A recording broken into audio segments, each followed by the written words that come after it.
Малинанын каптал бутактары мына ушул жерден өсүп чыгып атат. Ассаламу алейкум. Туугандар, быйыл малина боюнча көбүрөөк тартайынбы? Малина быштыбы сиздерде, кандай болду? Бизде Кудайым буйрса бир жумадан кийин башталат. Туугандар, бүгүн биз сиздер менен чеканканын 5 пайдасы боюнча сүйлөшөбүз. Экинчи үзүмдү баштадык, экинчи үзүм жасалып атат. Бир аз быйыл жаз тездетип берди. Жайды тездетип койду туугандар.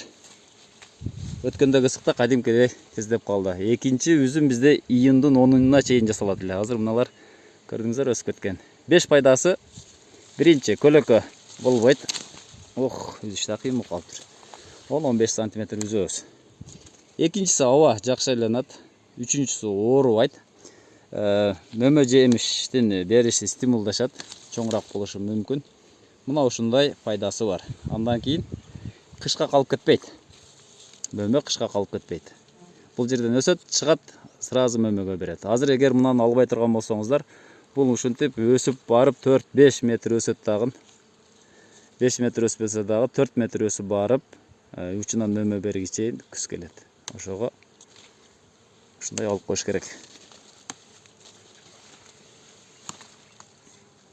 Мынакей. Бул жерден алдык, бул жерде 10 күн турат, 10 күндөн кийин буйрса жанагындай жаңы өсүмдү өсүп баштайт. Кээ бир малиналардын сортторуна жасалбайт, кадимки сортторго жасалыш керек. Полькага дагы кээ бирлер жасабай атат экен, бизде полькага дагы жасалат. Быйыл бул малинанын эң күчтүү сезону. Эң күчүнө кирген мезгил. Быйыл 5-чи жылга карап кадам таштады. 5-чи жыл. Биздин стандарт 1,5 метр. Анткени таштак жерден ным тез көтөрүлөт. Ошондуктан биз ушул стандартты күнгө күйүп калбаш үчүн кармайбыз. Азыр сиздер менен сүйлөшкөнчө чеканка жасайбыз. Кайсыларга жасалат, кайсыларга жасалбайт. Малинанын арасында келе атсаңыздар, мына ушундай орто бышар деп коебуз биз. Сиздерден эмне деп айтасыздар ушуну? Ушул орто бышарга жасалбайт. Эгер ушуну алып койсоңуздар, анда үстүңкү бөлүк жок болот. Ылдыйындагылар гана калат дагы, үстү жок болуп калат. Мындайларды алыш керек, мына өсүүчү бул алынат. Адатта бул 10 июнга чейин алыныш керек эле. Экинчиси. Биз азыр 25 майда эле алып атабыз. Арылар чаңдаштырып атат. Быйыл жакшы чаңдаштырды. Быйыл мына ушул немелери жакшы. Мөмө сабактары жакшы. 35-70ге чейин бар экен. Эгер 70 болсо, бул өтө жакшы деген сөз. Эгер 35 болсо, бул жакшы деген сөз. Ошого карап, мөмөнүн быйыл кандай болушу аныкталат. Ушу менен чыгарса дагы болот малинанын тоннасын гектардан.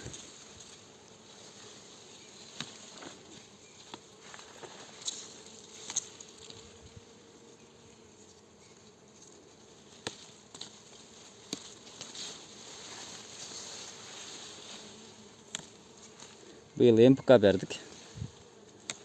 Жалбырактан Барс деген жалбырактан берүүчү элементтерди бердик.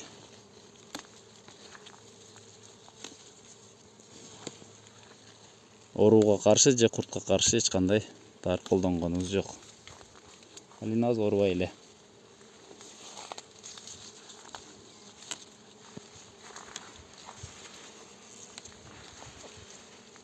Мына ушундай иш жараянын көрсөтүп атам сиздерге.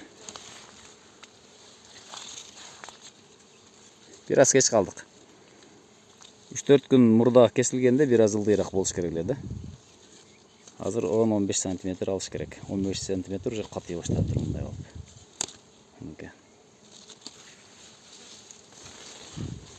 Малина негизи 1 метрге чейин алса жакшы болот. Азыр айла жок. 1,20 да болуп калып атат. Мыналар бийик болуп кеткен.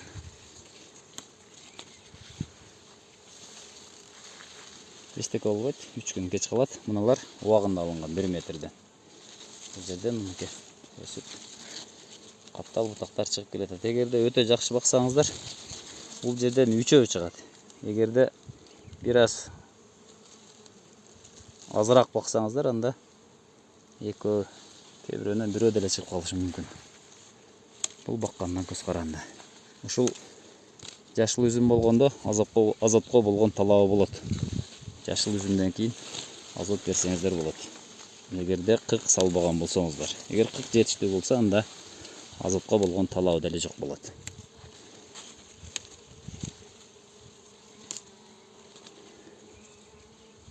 Мына туугандар, сиздер менен 6 мүнөт бою бирге болдук. Малина чеканка жасадык. Бизде үзүм деп коет. Сиздерде эмне деп айтылат? Сиздер менен Багыстыруу Кыргызстан каналы болду.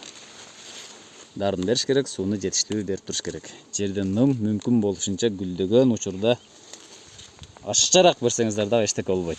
Болгону аба жетпей буулуп калбаш керек. Сиздер менен Багыстыруу Кыргызстан каналы болду. Тынч аман болуңуздар туугандар.